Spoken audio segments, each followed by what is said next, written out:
Welcome back to HB Unfiltered Sports Talk. I'm joined by the Stiff Brownie, the intern, and yours truly, the Dirtbag. Today's show is brought to you by J3 Supply Group for your hose and fitting specialist. Good guys, Huntington Beach, come on down. Visit us too, because we're attached. All right. We're gonna turn our attention right now to the intern right off the bat and find out what happened this day in sports history. So on this day in sports history, June 1st, 1917 Boston Braves first baseman Hank Gowdy is the first active MLB player to enlist for services in World War I, and he was also the only player to fight in both World War I and World War II. Wow. 1925, Lou Gehrig starts his streak of 2,130 consecutive games. And in 1975, Nolan Ryan of the California Angels pitches his fourth no-hitter. How the hell did the Angels let him go? Oh, They need him pitching right now. you know what the Angels have been really good at? Consistency. Yeah. They let all the really good players go. Yeah, they're kind of like what the Athletics are these days or whatever. Days. How was your Memorial Day? Did you enjoy it? Yeah, it was good. Cloudy, overcast. Yeah.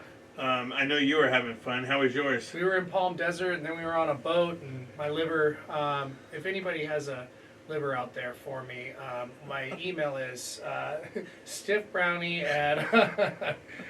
Need a liver. Anyways, thank you for the troops that serve our country and have served our country and continue to keep us safe. Yeah, that's what it's all about. That was awesome. Here we go with Memorial Day, and we just got that little nugget of information about World War I and II, one person. That is a pretty cool little fact right there. Yes, it is. Let's turn back to the intern real quick. I know you got something for us about Ohtani and Trout. Hit us once again. These guys. I do. So here are some interesting current Angel stats. Ohtani is currently at 90 strikeouts. Trout hit his 460th home run, which was his 1600th hit. And this is the 27th time that both Trout and Ohtani have a home run in the same game. These guys continuously amaze me, like with every game. And Ohtani, the 90 strikeouts. That's pitching. He's got 90 strikeouts to lead MLB. Now Judge has 90 actual strikeouts already.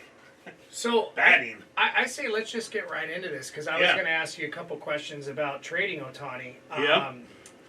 I think I did a little deep diving on what the Dodgers have to offer the Angels, and a couple of these guys, since I deep dove into like statistics and where their top prospects are in the minor league system for the Dodgers, a couple of these guys have been called up because Dustin May injury, Urias, Buehler hasn't been healthy all season. Right. But they got this kid, Bobby Miller, right-handed pitcher, and he's lights out. Yeah, stud. He was, going into this season, their number 2 top prospect behind a catcher named Diego, I'm not even going to say it correctly, Cartaya? Sounds about right. He's a high A, 21-year-old catcher. I'm not sure if the Angels need a catcher, but I know the Angels need pitching. And the reason I brought all this stuff up is their top 11 prospects, 5 of them are pitchers. You've got Gavin Stone, who got called up, as you said, got lit. He got lit. They lit. sent him back down. Right. There's a kid named Ryan Puppinet. And there's another kid that I really like based on the bio that I read called Nick Nastrini. Those two, Nick Nastrini and this other guy named Emmett Sheehan, are both Double-A pitchers. Right. You're telling me you can't send Ohtani to the Dodgers for at least 3 of those guys? They're going to get 3 of those, and they'll probably get Michael Busch and Vargas, two really good young position players. Okay. But here's where it's going to get interesting. Vargas is ranked number 3 on their list. Here's where it's going to get real interesting because the Angels are actually winning some games. Now, I know the Astros and the Rangers will probably take the division, but there's an outside chance that the Angels can make the playoffs. Do you risk, if you're Artie Moreno, keeping Ohtani and trying to trade and maybe get another pitcher somewhere else from a different team other than the Dodgers or whatever, and make a run with Trout and Ohtani But you're going to lose him. There's no way they can pay $650 million, $700 million, which Ohtani will get, because he is the best player in baseball, hands down, period. No, you make the trade, and you have either you either have Artie or his GM come out and say, listen, we're looking long term here. We have a valuable asset in Ohtani. We hate to let him go.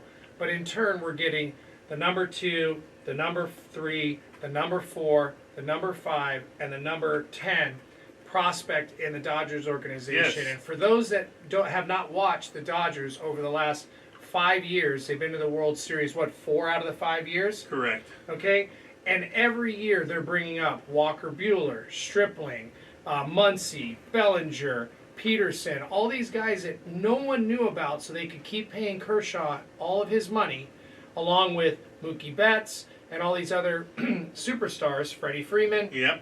etc. Freddie Freeman's lights out right now. The only way you can have a team that is that good is if you have multiple supporting players making either league minimum or arbitration money, which is a fraction of what they should be making. Yes. So if I if I was a fan, which I am because they're the local team, and they came out and said, listen, we got all these people, and the reason we got all these people is because these guys constantly draft and develop talent at the highest level for super cheap. Yeah.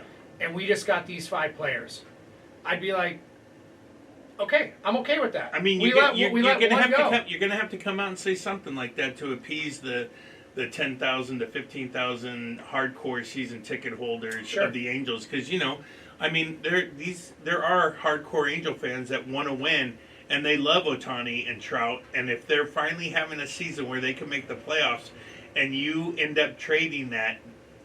Some aren't going to get it. Some are just going to be pissed off and maybe want to give up their ticket sales going forward. Sure. But people, you got to understand, you're already paying Trout $480. You actually gave Rendon a mistake, $280 million, and he's hurt again. Yeah.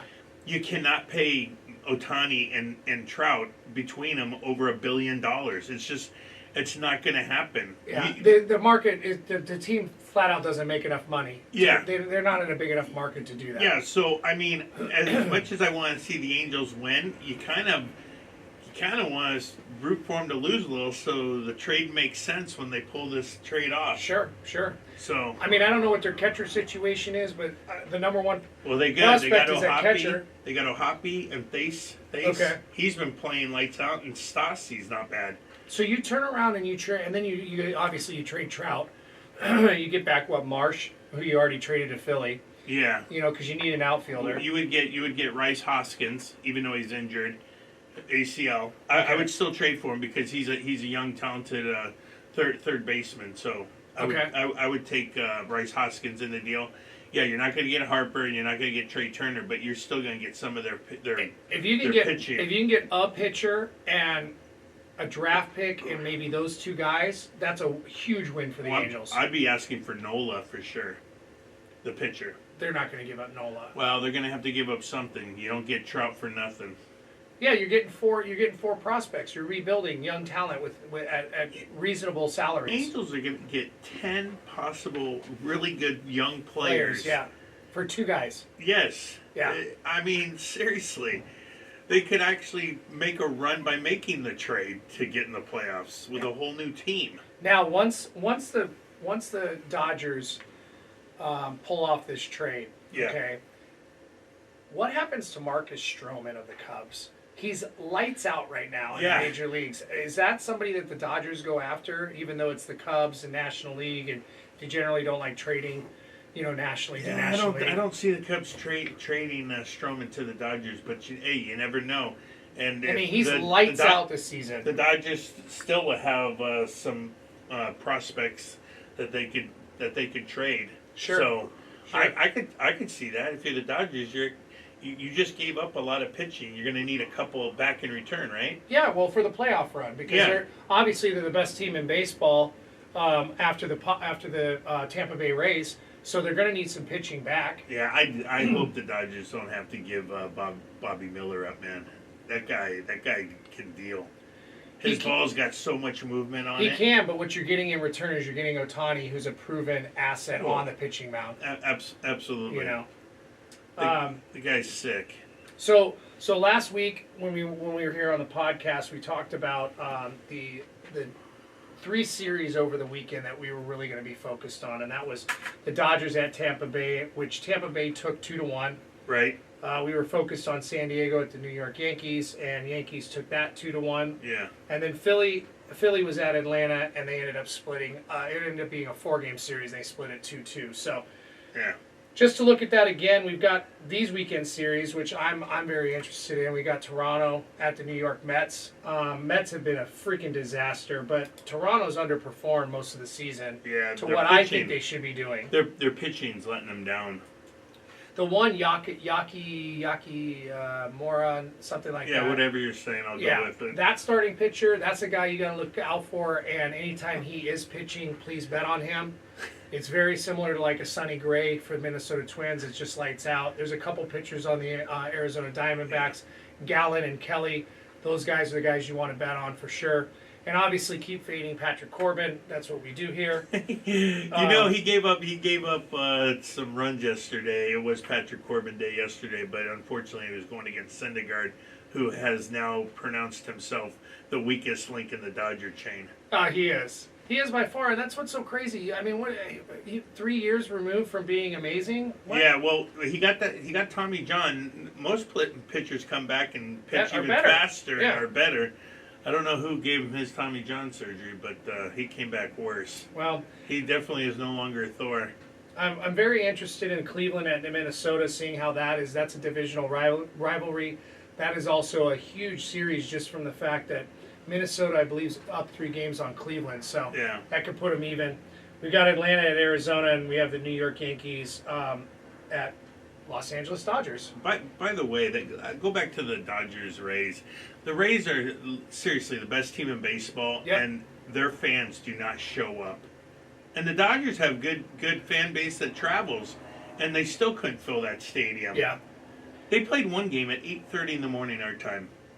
Yeah. I can't wake up that early. I think there was only like 1,000 people in the stands, because I remember looking at, like, there was a ball that went out to like left field, and there wasn't anyone in the stands in left field. Not one single person out there. Right.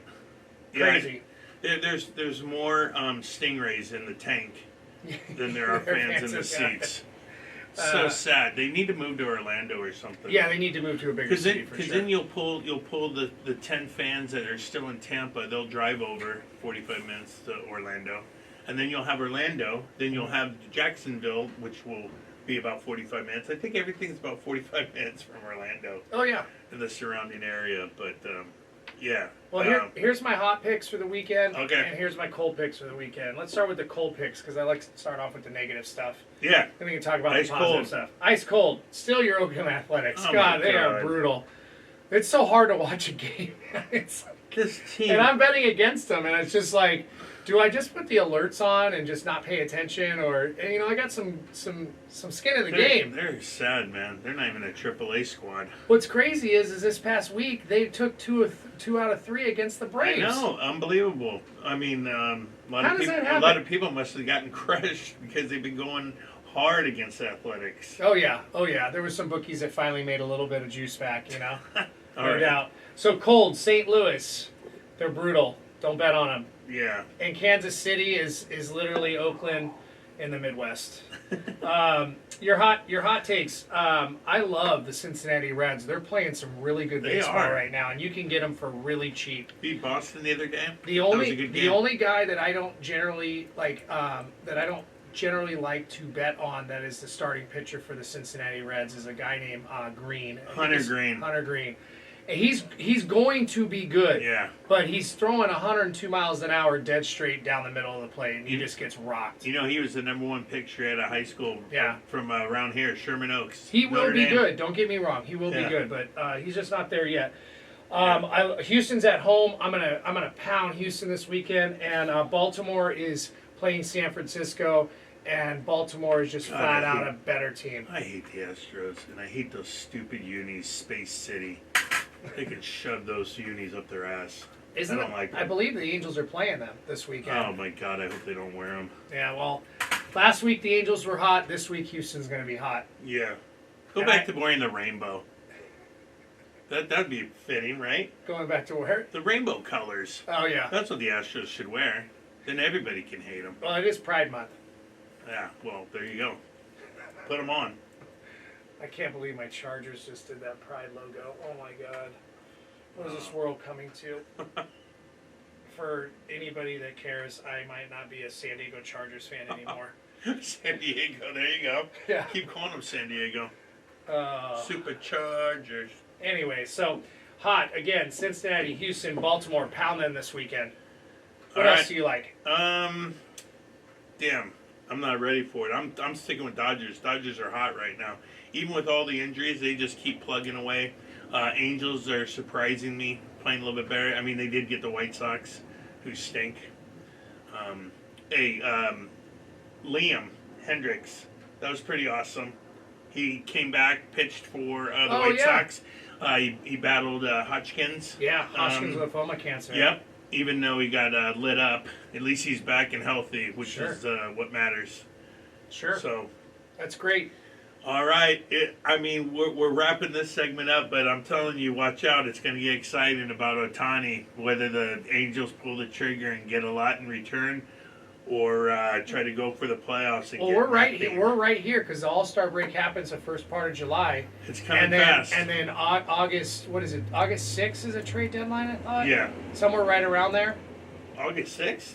I thought the trade deadline was like right around. It's right around All-Star break, right? All-Star break. Yep. Okay. So, all right, we'll be back to talk about more sports in a few. Later.